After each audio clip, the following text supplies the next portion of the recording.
that were able to invest either in developing their own vaccines or in establishing agreements to manufacture vaccines that have been shown to be efficacious, they were the immediate beneficiaries. But those countries that were not able to do so did not have the financial clout to put in advanced market commitments. They are the ones who had to join the back of the queue. But if you take those wealthy countries who were able to negotiate early on using their financial clout to get advanced market commitments, that is, buying vaccines even before we knew whether they worked or not. Well, let's look at the diagram on the right-hand side. Canada decided it would hedge its bets. And so it bought about 10 doses of vaccine for every one of its citizens. Australia brought 5 vaccine doses for each of its citizens. And so what we saw is countries buying far more than they need. And the whole drive behind it was initially concerned that any vaccine they were purchasing may not be effective, so they needed to cover as many vaccines as possible. But what that led to, it led to a situation where those who had money got vaccines first, and those who didn't joined the back of the queue. Well, part of that, it has led to a whole new way of thinking about vaccine manufacturing in Africa. And that has led to the creation of the Partnership for African Vaccine Access and Manufacturing. And what we are seeing is a whole new initiative by the African Union to develop vaccines, but mainly to be able to manufacture vaccines. And 5 new manufacturing facilities have been earmarked and are in the process of being developed. Not sure if they'll be ready to give us COVID-19 vaccines within the next year or two, but certainly they provide us with the basis to prepare for future variants of this virus, or even for the next pandemic. But it's really through partnerships. WHO and COVAX have come together and have created a technology hub in South Africa to develop and train people in mRNA vaccine technology. Well, as we've seen with the way in which international collaboration has contributed to vaccine development, if one looks at one of the biggest challenges we are grappling with, you can see that we're grappling with this idea that the virus is mutating and creating new variants that are quite concerning. The WHO has labeled them in Greek alphabets. And so we've seen the alpha variant, first described in the UK, the beta variant, described right here in South Africa, the gamma variant, described in Brazil, and the Delta variant, first described in India.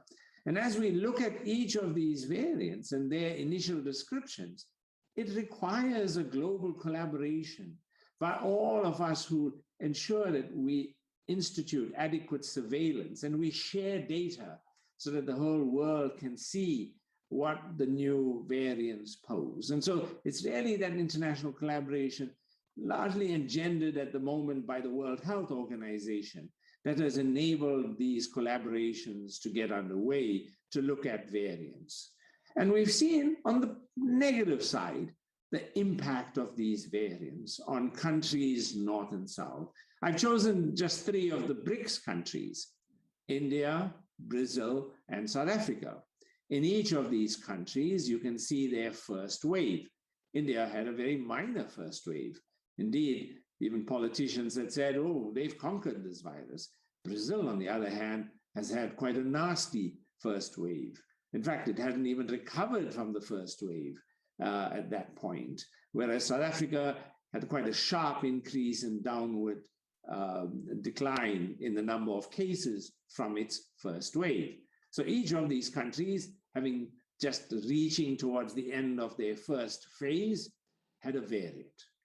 In India, the Delta variant showed us what horrific pictures we saw about the lack of oxygen, patients dying, just trying to get into healthcare services.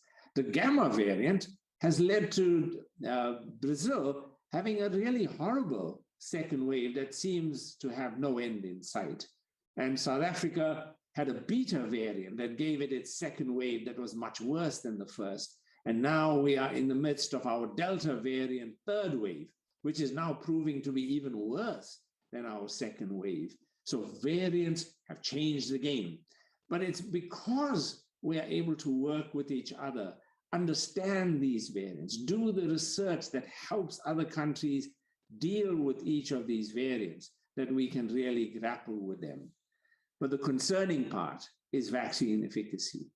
Indeed, when we look at two of the vaccines, the Oxford AstraZeneca vaccine, it was 70% efficacious for clinical infection in the UK, but in South Africa, it was only 10% efficacious. Basically, it doesn't work in South Africa against the beta variant for clinical illness.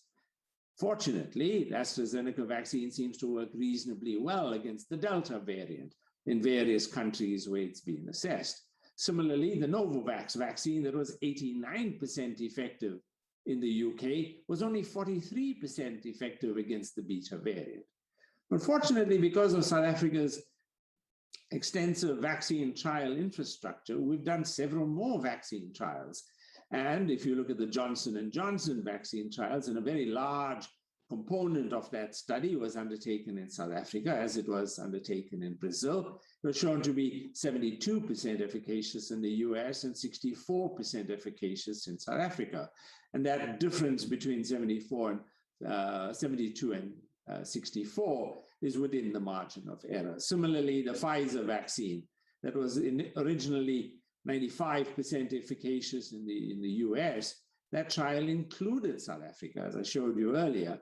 And everybody who's received the Pfizer vaccine in the original trial has not yet acquired SARS-CoV-2 infection. Now, against Delta variant in several countries, the Pfizer vaccine looks to be still quite efficacious. So what we're seeing is the negative effects and the differences between the North and South driven by variants in terms of their vaccine efficacy. So let me end off with just sharing with you a lesson that I have taken away from my years of doing HIV research, and what can it teach us for COVID-19? And that is the importance of our interdependence. And let me just quote for you here from the UNAIDS document. The AIDS movement demonstrates that a shared vision, shared responsibility, and through global solidarity and leadership of people living with HIV-affected communities and individual action, we can change the course of history. And we've seen that in HIV, from a disease that was rampantly causing death to one that's now a chronic treatable condition because of the Global Fund, because of UNITAID, because of PEPFAR, and all of these agencies have enabled global solidarity, where wealthy countries have funded treatment in the poor countries. And in COVID-19, we tried to do that with COVAX. The WHO, Gavi, and CEPI created a mechanism for global equity in vaccines. Unfortunately, it was not really effective. Well, let me end off by quoting Pope Francis. I'd like to quote the Pope because I feel he captures it better than anything I could say. In this op-ed in the New York Times, and I quote, "The pandemic has exposed the paradox that while we are more connected, we are also more divided. To come out of this crisis better, we have to recover the knowledge that as a people, we have a shared destination, not north destination and south destination. We have a shared destination. The pandemic has reminded us that no one is saved alone. What ties us to one another is what we commonly call solidarity. Solidarity is more than acts of generosity. Important as they are, it is the call to embrace the reality that we are bound by the bonds of reciprocity. I am not safe until everyone is safe. No country is safe until every country is safe, because all of that enables what the Pope ended off with. On this solid foundation, we can build a better, different human future. Thank you.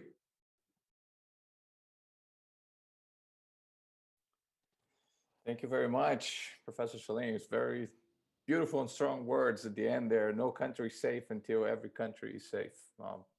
Wonderful, very true. And I think that's going to be a kind of a guiding quote here for our discussions later on. Thank you very much. Appreciate it.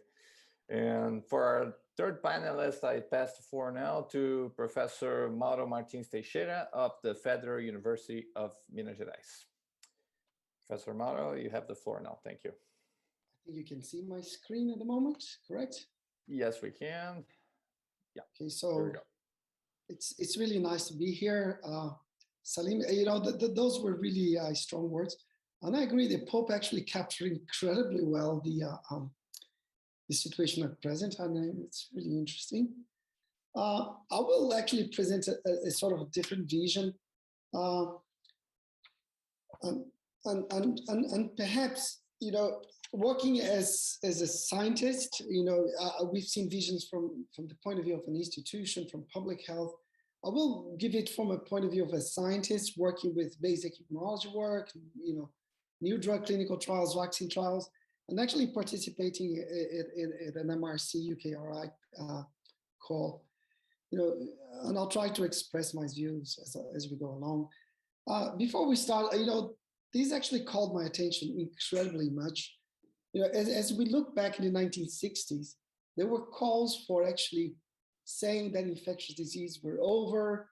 These are two very prominent scientists at the time saying that we've won the war against infectious diseases, and that actually led to a lot of scientific thoughts on what we call epidemiological transition, saying that as societies develop, they will be getting rid of infectious disease, and that will actually be a marker of development, decrease of infectious disease and actually increase of chronic diseases.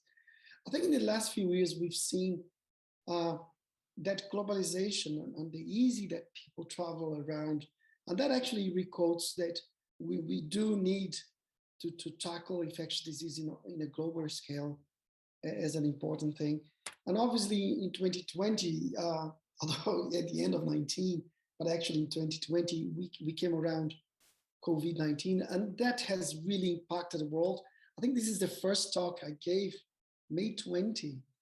There were 300,000 deaths, and we were really worried about this, about 4 million cases.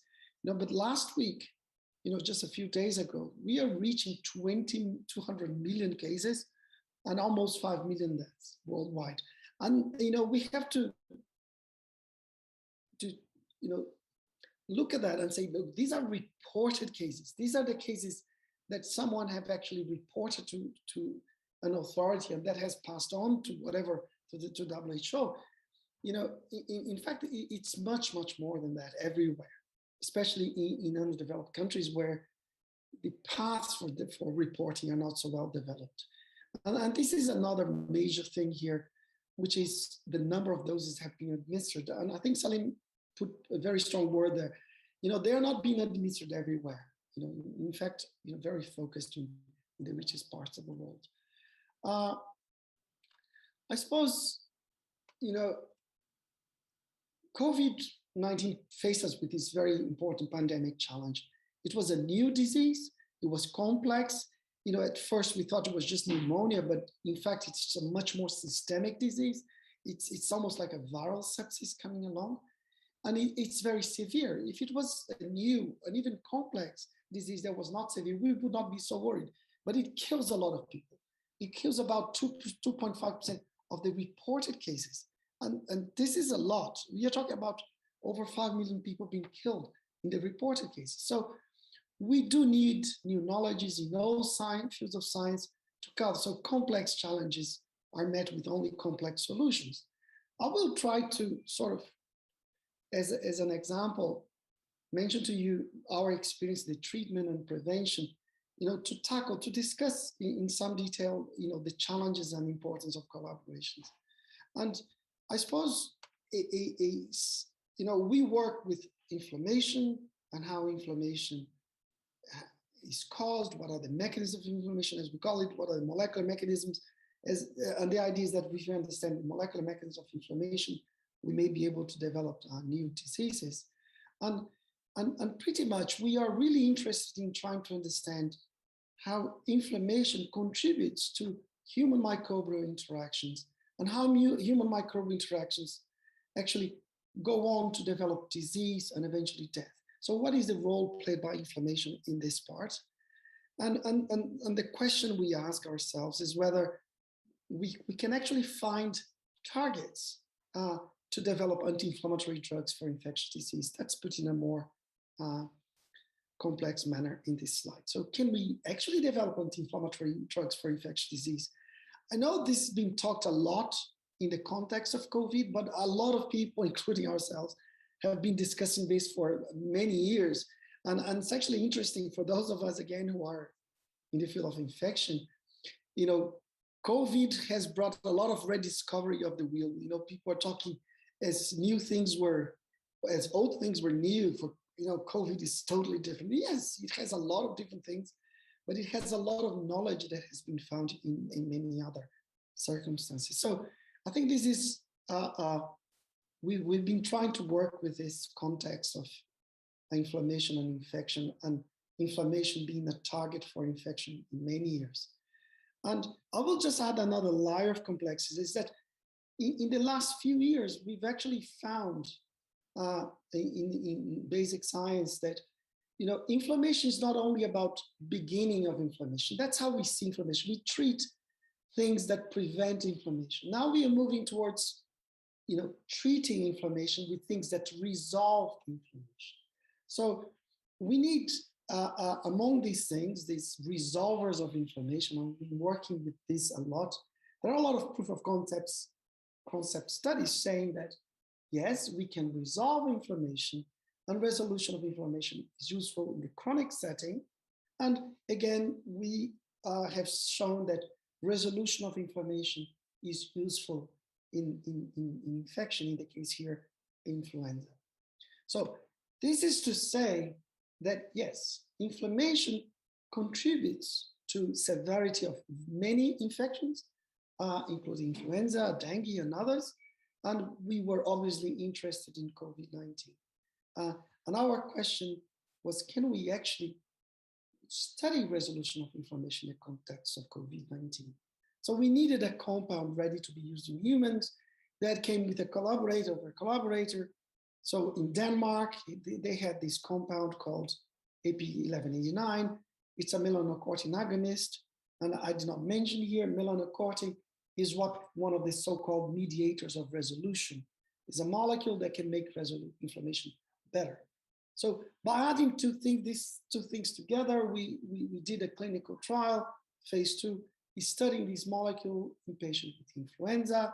This was an investigator-driven trial in Brazil.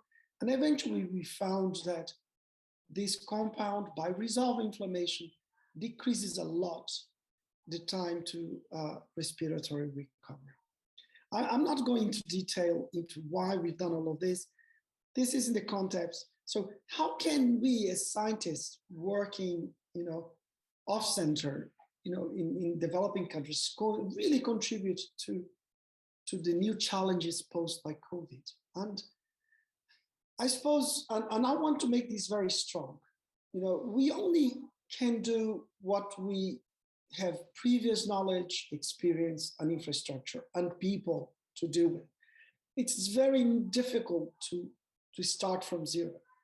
You know, in the context, in the example I presented to you, we've been working with mechanisms of inflammation in the context of infection. We knew that inflammation contributes to viral infections. We've been working with the characterization of mediators of resolution. We put all of these together and studied mediators of resolution in the context of viral infection. And we had the people and knowledge to do the clinical work. By adding this, we could eventually come up with a drug that may be useful for COVID. And obviously we need established networks of collaborators. On top of these established networks of collaborators, it is possible to open new possibilities. And I think once you have established network, you guarantee symmetry of collaboration much better. this is something which I've seen a lot in the new collaborations started with COVID-19. It's very asymmetric in terms of who controls knowledge, especially, usually countries from the north, controlling knowledge and doing clinical trials or clinical studies or retaining samples in southern countries. So we need to make this better. And that is done by actually having things that are established, not created from nothing. I'll give another example. It's the case of prevention and how can, how we started from this pandemic challenge to prevent, to developing new vaccines. So we've been working with dengue vaccines and dengue in the context of Wolbachia. Dengue is obviously something very important to us. In Brazil, we've been conducting these trials for a long time. And the response to that, once there was a need to conduct COVID trials for vaccines, we could do it because we were prepared. So now we could collaborate with different people to get, to again face and do a COVID vaccine trial. And obviously, because we could do that very quickly, that actually led to the approval of CoronaVac for COVID-19. The vaccine is effective. I think there are issues to see how effective these vaccines are against the variants. But obviously, this is a result that came actually really quick and that benefited a lot of people. So again, we had the previous knowledge. We had GCP trained people. We had previous experience. And with that, we could establish new networks that could do the work. I think this is, to give an examples of how we could do things. And, I will end up with a few words, things that I think, and I don't think as good as the Pope or the words of Salim. Those were beautiful. I'll be a bit more restricted with my thoughts. I think collaborative networks are very slow to build and are based, and they're needed for any effective action to deal with complex problems. We need these collaborative networks, and that's probably the only way forward. And I think these collaborative networks, when they look now north to south, especially when we are talking about infections, they are necessary, and they are needed to actually help problems. Existing infrastructure, people, knowledge are necessary to guarantee symmetry of collaboration and advances that benefit all parts. The problems brought by the South are different than the problems brought by the North, and we need to ourselves deal with those with the help of the North and vice versa. And to actually have collaborative networks, to actually have infrastructure, we need scientific funding that's perennial. And this is a major problem for us here, for example, in Brazil. And I'm sure this is a major problem in many parts of the world. It comes in blips, as if we were going to solve problems in blips. We can't do that. As if you water a place with some water, plants grow faster. We need new resources to be applied upon existing infrastructure. Bureaucracy and freedom thinking in our current, that's very much applied to Brazil. A virus sequence in Brazil is considered by law Brazilian genetic material. To send that abroad to anyone, it's almost impossible. It's much better to work with a virus from China, Africa, than one from in Brazil. It's impossible. It's too bureaucratic. I think laws are created for whatever reason. I don't think they ask us at the very bottom and see, what is it needed? We saw a lot of colleagues actually doing clinical trials that they found that a compound, a drug, was ineffective, and they're suffering a lot of consequences because some people actually using Twitter, they are sure that it works. It's not an option to disregard active funding for international collaboration. I think this is something that we lost in the last few years. Nobody is going abroad, not because of COVID, because there's no funding to send our students. So we need to make sure that this, bi-directional collaboration actually occurs. We need to be ready for the next problem and not respond to it only. It's a matter of planning not a matter of, if we are better planned, we will deal with problems in a better way. Finally, I think open access has been consolidated. I've seen a few things during this meeting in open access. You know, there are problems with open access. We really need to discuss that and see how to move forward. First of all, it's not peer reviewed. You know, all this stuff about hydroxychloroquine came from really, really bad studies that were never peer reviewed and really bad, and you know, published on Twitter more than anywhere else. I think the public needs to be instructed a little bit more about how science works and the controversies of science, which is healthy in the scientific world, but people don't see that so well. And this is a graph in a publication that we did recently. You know, as peer reviewed plummeted, you know, went really high up with COVID, the amount of papers that were pre-printed and actually became a publication really dropped. So it's really interesting to see that now people are publishing without peer review and never worrying about actually having papers peer reviewed. So that's actually something that we really need to worry about. I think that, you know, COVID-19 showed the strength and need of transnational funding, and it pointed very strongly, you know, in the value of problem-driven research.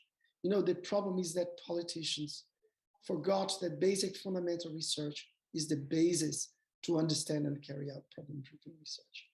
With that, I leave you, and thank you very much for the kind invitation to present here. Thank you.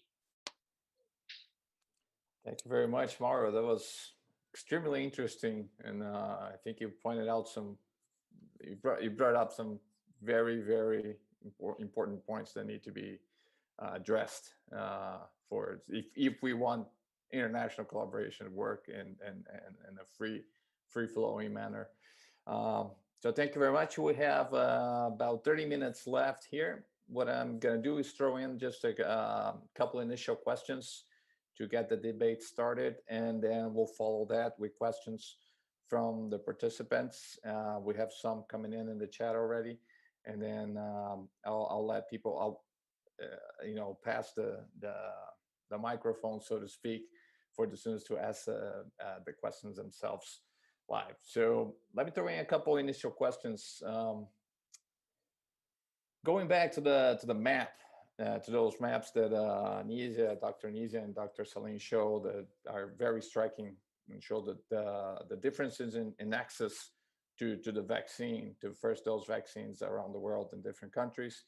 How could that have been avoided? I mean, what would it be, maybe international policy, or how could we avoided that discrepancy from happening? And especially there's a question here about WHO. What could maybe WHO have done better to avoid that scenario? Okay, so what's your opinion? In your opinion, could the World Health Organization have played a better role in this pandemic? If so, what were the shortcomings? And were governments right? Do governments have the right to give domestic goals absolute priority over regional or international ones? How do we deal with those issues? I'll open first to Nisia and Okay. Dr. Salim, and then Mauro, we can add another question more specific to your presentation after that. Oh my God, sorry. Yes, thank you for your excellent question. Thank you for my colleagues for the exposition. I think that the key word is interdependence. I think Dr. Salim shows this very well. WHO tried to do a very important role, I think, during the pandemic, not only with COVAX facility, but discussing the problem of intellectual property, the problem of patents, not to flexibilize this topic. So I think that we can have to be more cautious, all the governments, about the problem of interdependence. And I think that the problem of the asymmetry in the map can be worse because Dr. Tedros talk about this week, because we have the problem of the idea of the booster of vaccines in some countries.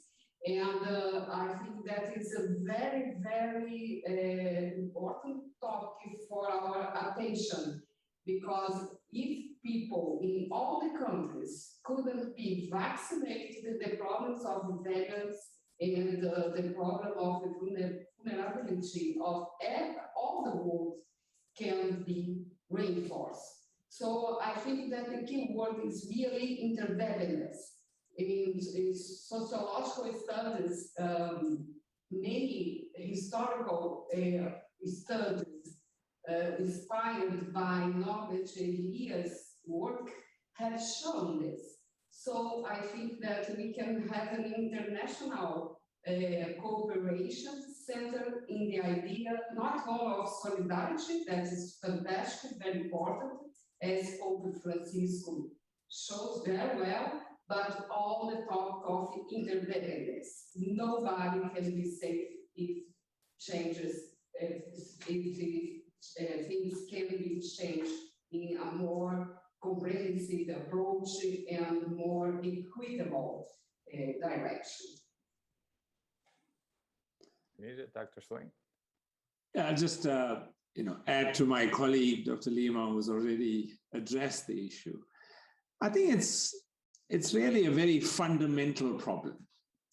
And that is that the WHO was setting up COVAX as a mechanism to achieve equity, as a mechanism to put people first, as a mechanism to ensure the vulnerable were not left behind.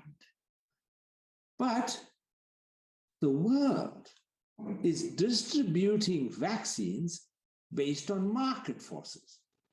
You can't have a situation where profits dictate how an essential medicine is going to be distributed, because the moment you allow market forces, and that's what we've basically got. We got all of these companies making vaccines and selling it as they will. There's no central structure that coordinates all of that. It is a free for all. He who pays is the one that gets. So it is a fundamental issue that there is no way that the WHO can fix a problem that is broken in its core.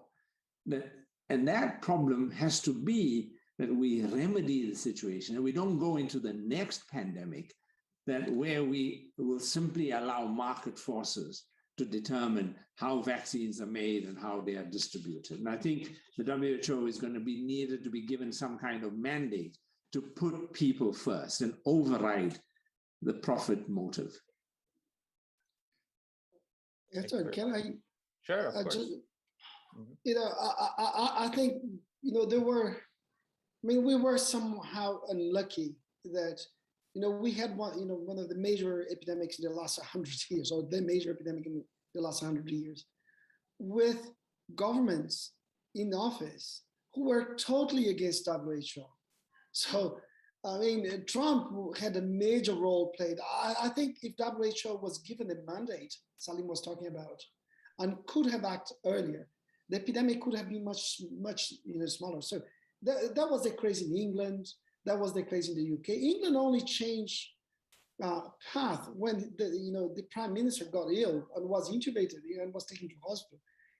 Our president never did anything. So I think it was really complex to see WHO being bashed as things were getting really bad. And I think, looking back, I think WHO took a long time to call this a pandemic. That was bad as well. And, it never had a strong action on China. So I think the politics within WHO were very complex at the time as well. But I see that we do need to see these international mechanisms going stronger as things move on. There's no other option. We do need international solutions for this crisis in the long run, actually, not even now. Yeah, well pointed. there were shortcomings, but no doubt the WHO was limited in what it could do because of some antagonism from very powerful governments. No doubt about it. But Mauro, let me ask you about scientific collaboration too before I open up to other questions. How did scientific diplomacy work among scientists themselves? Did you feel there were enough collaboration, or there was a lot of, national, this is my data, and not sharing maybe as much as possible? How did it work among the scientific community itself? Well, I first. Oh, sorry. Carry on, Nisia, sorry. Oh, thank you. No, I think that we have a very important scientific cooperation, but it's not enough for the challenges we have. And I think that of course, we have inequities among countries by the north and the south, but we have to encourage public policies to improve this cooperation. And now I think that we have some fragilities in the system of science and technology in Brazil. Our experience at Cruz is to have a very strong cooperation in terms of networks and bilateral cooperation among institutions in the European countries, in the United States of America, Canada, and so on. And besides this, with African countries in Latin America. But I think that we have to have political mechanisms to reinforce this cooperation and to reinforce and establish fair mechanisms for open science. It's not a complete talk finished in our institutions in Brazil, and you have to be more fair in these relations just to improve the scientific cooperation. But I think that it's very important what we can do with many scientists in all over the world. Professor Mauro and Dr. Salim, if you want to add something.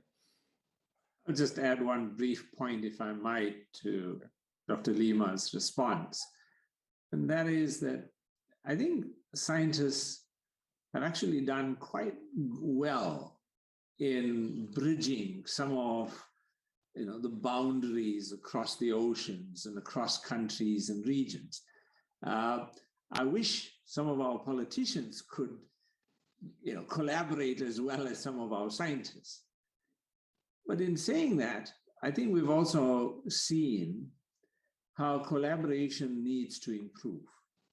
And I think for me, one of the most important aspects of scientific collaboration that needs to be addressed is that fundamentally, when you've got North-South collaborations, those are unequal collaborations. And to make collaborations where your individual partners are fundamentally unequal because they don't have the same funding base, they don't have the same equipment, resources, so on. But you want collaborations to be a partnership in a manner that encourages equality, in the way that encourages some level of equity, and to take an anti-colonial approach where it's not the rich countries dictating and poor countries are collecting patients and samples and shipping them off to rich countries. And I think we've seen COVID-19 contribute to improving the way collaborations have happened. I mean, we have very strong collaborations across the BRICS countries already well established. And so it was good to see how that contributed. We were collaborating with our colleagues in Brazil, in China, all the time in COVID-19. So I think it was a very positive spin-off. Just a short comment. Thank you. Wonderful. Mauro. I would agree, Salim. I think the response from scientists was good, much better than politicians. And I also agree in great parts that the asymmetry is almost inevitable. It could be helped with funding. I think that's a major issue. The funding access is also so unequal, that's unbelievable, right? And to me, that would be the major way you could change that. And collaborations, otherwise you learn, you learn. I don't do collaborations where I don't feel, I contribute. I don't do service, so I think scientists will learn, and they can get much more than simply the money. They can get a lot of good work and good science out of the collaboration. So, but it takes time. We need to construct that. But science is not a cheap endeavor. It costs money, and I think our governments forget that. As if you give, Salim, a major program in Brazil for a new scientist to start off, he can get almost $10,000 for 2 years work. That is his grant. He can't do nothing with it. So it costs money to do good science. If that is not taken into consideration, we will lag behind. It's an investment of a country. That is something that our governments need to take on board. Perfect message. Thank you, Mauro. So I'll open up for some of the participants to ask their questions, and I'll start with Regis Cabral, who posed the first question here in the chat. Regis, are you there? Yes, I am. Thank you very much. Please, I think the presentations were very good. Before I make my question, I just want to make a general point, because right now I'm working with the private funding of science. But one thing that we have learned is that health should not be the area of private business. The role of business is to make money, is not to save lives. And so health should be just like the air, available to everybody. And but my question basic is more to Dr. Salim, now coming to the question.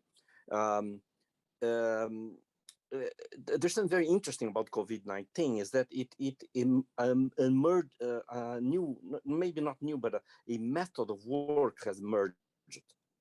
And my question is, if Dr. Salim sees the possibility of applying this international collaboration, this new method of doing things or producing the vaccine, diseases like dengue or malaria. Because if we could produce a COVID vaccine in such a short time, we should also be able to do the same for other diseases. So I would like to see his response to that. Thank you, Regis. Sure. I'll give you a short response. I'm sure my colleagues would like to add.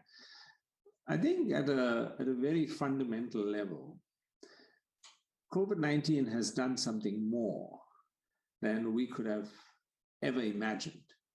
It has fast-tracked 2 completely new vaccine technologies. Now, I remember when mRNA, was being touted as the solution to the world more than a decade ago. And for over a decade, it's been promising, but no vaccines. And suddenly, COVID-19 brings mRNA technology to the fore, helps it realize an amazing accomplishment, helps it realize its promise. And I think for us, what we have to do now, that we have viral vector vaccines and we have mRNA vaccines, is we're going to have to find a way to share it across the world. Just like how, we shared technology that made, inactivated vaccines or protein subunit vaccines, we're going to have to do the same with mRNA. Fortunately, that's already underway.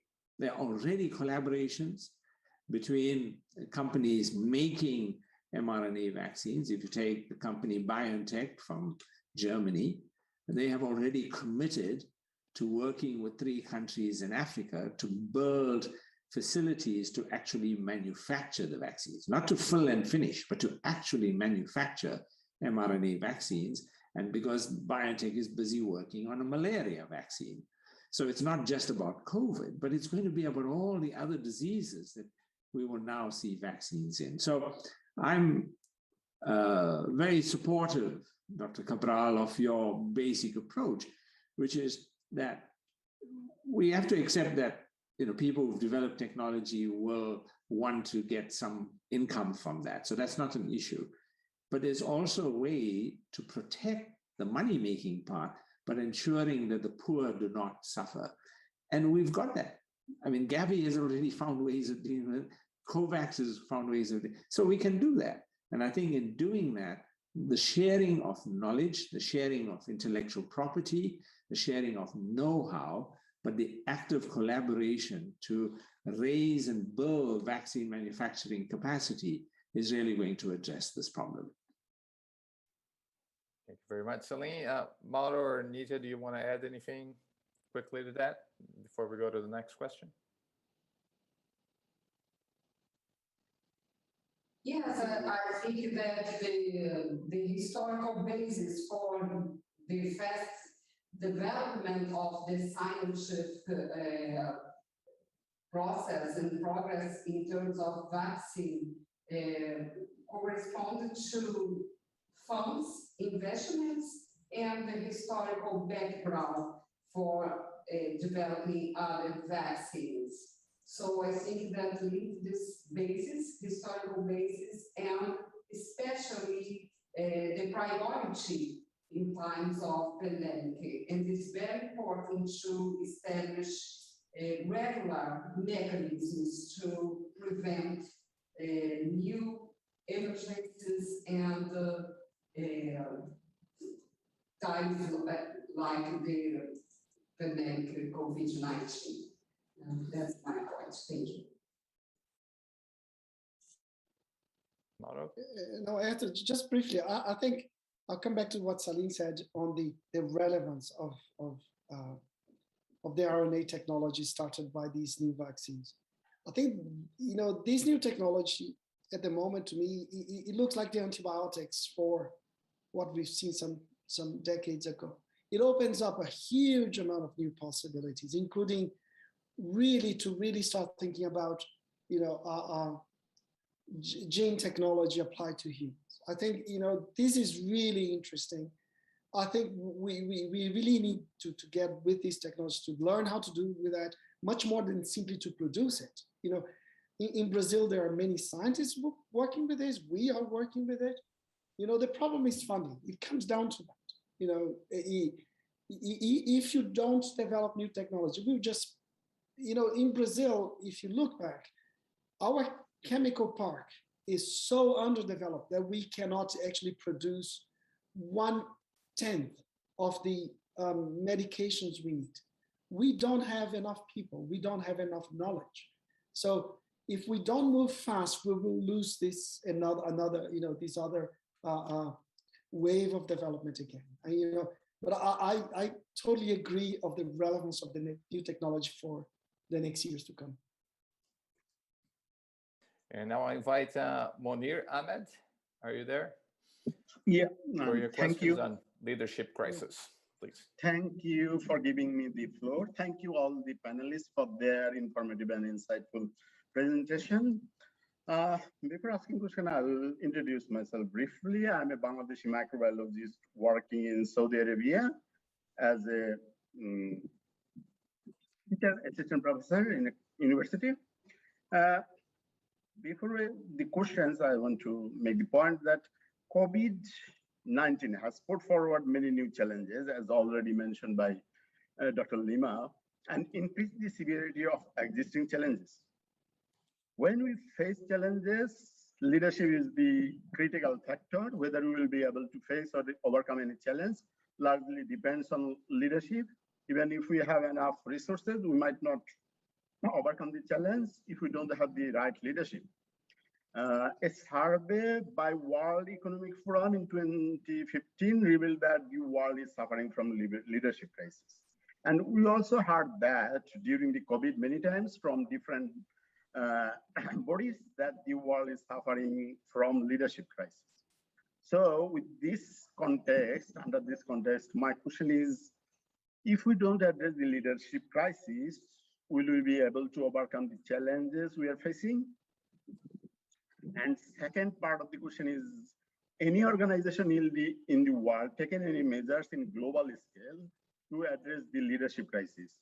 Actually, my question not only to the panelists, but through the organizer, I want to ask the question to the world. Thank you for giving me the opportunity. Thank you, Munir. Nisia, Dr. Lima, would you like to address that first? Yes. Oh, it's a very good point. Thank you, Dr. Ahmed. I think that leadership is another key word, and besides leadership, confidence. I think that we have a crisis of confidence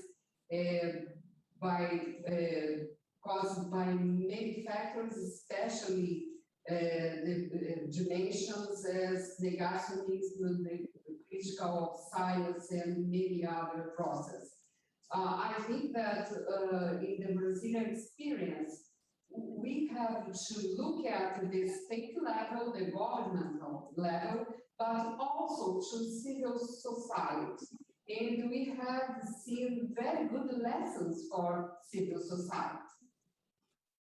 Social movements, and I had shown some pictures about the complex of favelas that goes to our site of Cruz with a very good leadership, and the women leadership is a very interesting aspect, but also the private sector, some part of the private sector help many projects in Brazil, as the vaccination project in the program of transference of technology here at Fiocruz for producing AstraZeneca Fiocruz vaccine. So I think you have to think about leadership. Looking at the governmental level is fundamental, but also civil society level.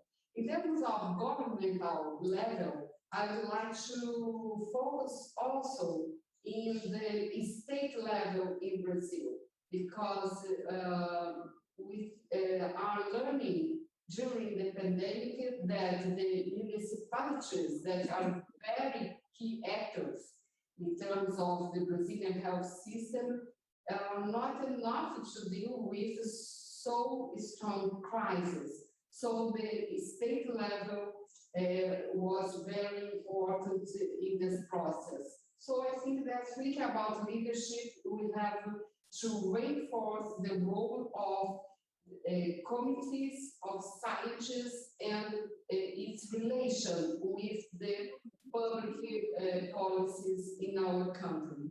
I think that these are one of the lessons of this pandemic. Okay, thank you, Dr. Nisia. We are almost out of time, so let me jump to the next question, and then I'll give every panelist a chance for their final remarks. I'll pass the floor to Olawande. Are you there for the last question? Yes? No? Olawande Olagoke. Oh, let me put in the question then. The question is talking about profit motive. Are you there? Oh, here we go. Okay. All right. Thank you. Where are you from, Olawande? All right. Olawande, I'm a Nigerian. I just finished my PhD in Brazil, and I work in Uganda. Welcome to the show. Go ahead. Thank you. Thank you very much for having me. So first off, my line of thought is this. Now, instead of foreign donors offering money to third world country, is there a chance that they could face specific problems like funding research facilities in third world countries? I mean, instead of just sending money, like, and secondly, what are the thoughts of the panelists on intellectual property sharing without desensitizing innovation? Now, what I mean by this is the WTO has been proposing possible methods of sharing intellectual property with which these vaccines were produced with the third world, like Africa, Latin America, and the likes. How is it possible to do this without desensitizing those who came up with the innovation to produce these vaccines? Thank you. Let's start with Mauro, please, and then Dr. Salim and Dr. Nisia for the closing remarks. Thank you. Thank you for the question. So first of all, I don't think countries should be given the money to do research. I think researchers should be given the money to do research. I don't even think institutions should be given the money to do research. I think researchers should, in other words, if researchers get together and put institutes together, you know, that may move forward. But if simply institutions do that without, you know, strong researchers, that is a waste of money, in my point of view. So I think international funding to researchers move things forward. I don't see giving money to countries. That will go into the country, and that will, depending on that particular government, actually knowing the relevance of any question or anything like that. The question of intellectual property is very complex, you know, but at the moment, I think the loss of money for everyone not actually sharing intellectual property is so great that it's a waste. You know, it's unbelievable that you don't allow production of things everywhere, you know. And I don't think the major problem of the vaccines here is necessarily intellectual property. It's not as simple as building a factory somewhere, because you're not transferring technology. So I think the methodology used by Cruz is actually more interesting. You actually started with some knowledge, right? You are capable of producing vaccines.